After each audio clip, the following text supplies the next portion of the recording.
Let me ask you something uncomfortable. If you're working more hours than your parents did, if your paycheck is bigger on paper but somehow smaller in real life, if rent, food, and insurance keep rising faster than your savings, why do the richest people in the world keep getting richer during every crisis? Because here's the part no one says out loud. This isn't an accident, it isn't bad luck, and it definitely isn't because millions of people suddenly forgot how to budget. The system draining you was designed intentionally almost 270 years ago, not by a government, not by a corporation, but by a quiet banker who accidentally uncovered a rule of money so powerful that once you see it, you can't unsee it. And right now, that rule is running inside your paycheck. Stay with me, because the moment you understand this, your frustration finally makes sense. The discovery. In the early 1700s, Europe was obsessed with one idea: growth at any cost. Empires were expanding, trade was exploding, paper money was new, exciting, and dangerous. And right in the middle of this chaos was a banker named Richard Cantillon.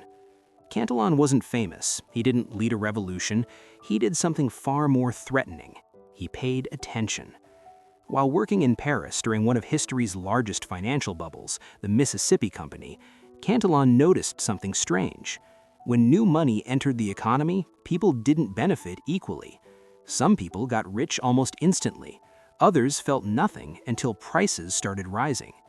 By the time regular workers saw higher wages, food and housing already cost more. Their raise arrived too late. Cantillon realized money doesn't spread evenly. It moves sequentially. Like water poured onto a slope, it hits the top first and floods the bottom last. This insight became known as the Cantillon Effect, and it explains something that still haunts modern life. Who gets the money first decides who wins. Not talent, not effort, not morality, position. But here's the twist most people miss. Once this system exists, it automatically concentrates wealth, even if everyone plays fair. That means inequality isn't a failure of the system, it's the output. And in 2026, this mechanism is stronger than ever. So let's bring this into the present. When people hear money creation, they imagine cash raining down evenly, stimulus checks, government support, help for everyone. That's not how it works. In modern economies, new money enters through financial institutions. Central banks lower interest rates. Banks receive access to cheap credit. Large investors borrow first. Corporations refinance. Hedge funds deploy capital. This is the front of the line. They don't buy groceries with that money. They buy assets, stocks, real estate, private equity, land, resources. And because the supply of these things is limited, prices rise fast. Only after this happens does money begin trickling outward.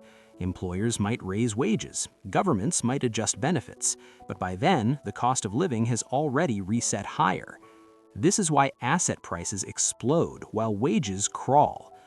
Between 2020 and 2024, global stock markets and housing values surged, often reaching record highs, while real wage growth lagged behind inflation in many developed countries. At the same time, the wealthiest 10% of the global population controlled roughly 3/4 of total wealth, while the bottom half shared less than 10%. That gap didn't appear because half the world stopped trying. It appeared because money arrives unevenly and compounds where it lands first.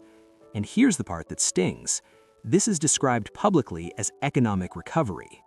Now, let's talk about the most damaging part of this system. Not inflation, not inequality, blame. When prices rise faster than wages, the story shifts onto you. You're told, you didn't plan well enough, you should have saved more, you made bad choices. But saving in a system where money loses purchasing power is like running uphill on a moving treadmill. Your savings don't just sit there, they're quietly diluted. Meanwhile, those closest to new money aren't working harder, they're standing closer to the source. This creates a psychological trap. People internalize structural loss as personal failure. They feel shame instead of anger, isolation instead of clarity. And that keeps the system stable, because a population that blames itself doesn't organize, it just exhausts itself. This is why financial advice often feels insulting without you knowing why. It treats a structural problem like a discipline problem. And once you see that distinction, you realize something unsettling. Many people aren't bad with money, they're just late to it. If you ever doubt this, look at what happens during crises. Economic crashes are supposed to destroy wealth, yet again and again they do the opposite, for the right people. During the COVID era, trillions of dollars were created globally to prevent collapse. The intention was stability. The outcome? Asset owners recovered first and then soared. Meanwhile, millions faced job insecurity, rising rents, and shrinking purchasing power. This wasn't corruption in the cartoon villain sense. It was the Cantillon Effect doing what it always does. Money entered at the top, prices adjusted upward. Everyone else paid the difference. Crises don't break the system, they reveal it. They show who's protected, who's exposed, and who absorbs the shock. And once you recognize that pattern, it becomes impossible to ignore because you see it everywhere. Housing bubbles, student debt, healthcare costs, stock market rallies during layoffs. Same mechanism, different decade. Here's where this gets uncomfortable.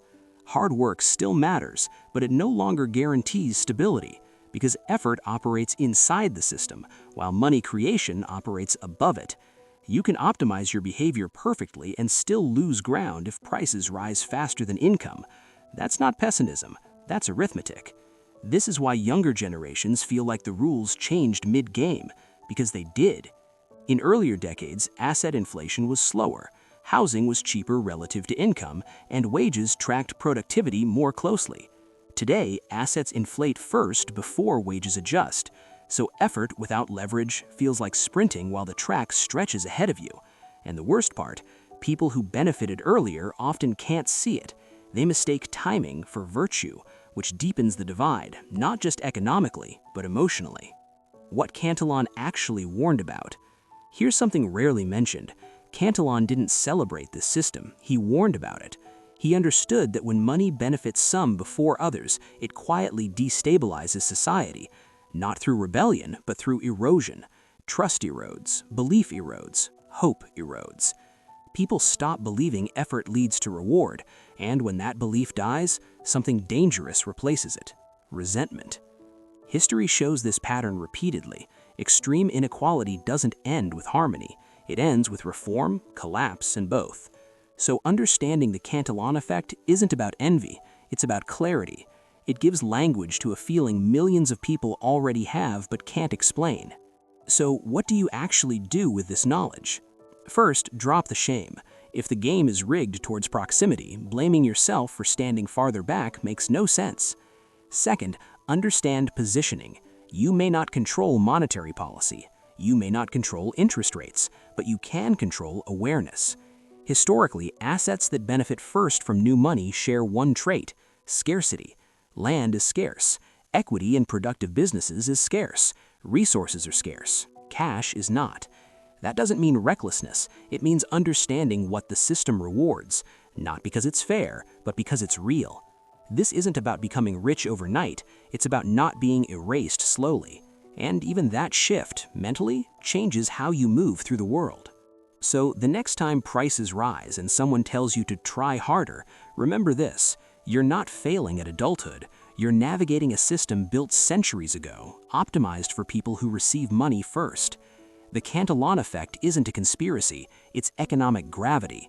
And once you understand gravity, you stop blaming yourself for falling. Because the system was designed in 1755, but you're living in 2025. And awareness, real awareness, is the first step towards not being crushed by rules that were never written with you in mind. If this gave you language for something you felt but couldn't explain, if it made you realize you're not broken, the system is, then stay here. Subscribe, follow, and turn on notifications, because this channel isn't about hype or false hope. It's about understanding the rules you were never taught and learning how to survive inside them with clarity instead of shame. More people need to hear this, and the only way these ideas spread is if people who recognize the truth don't scroll past it. If this resonates, please share it to make it visible.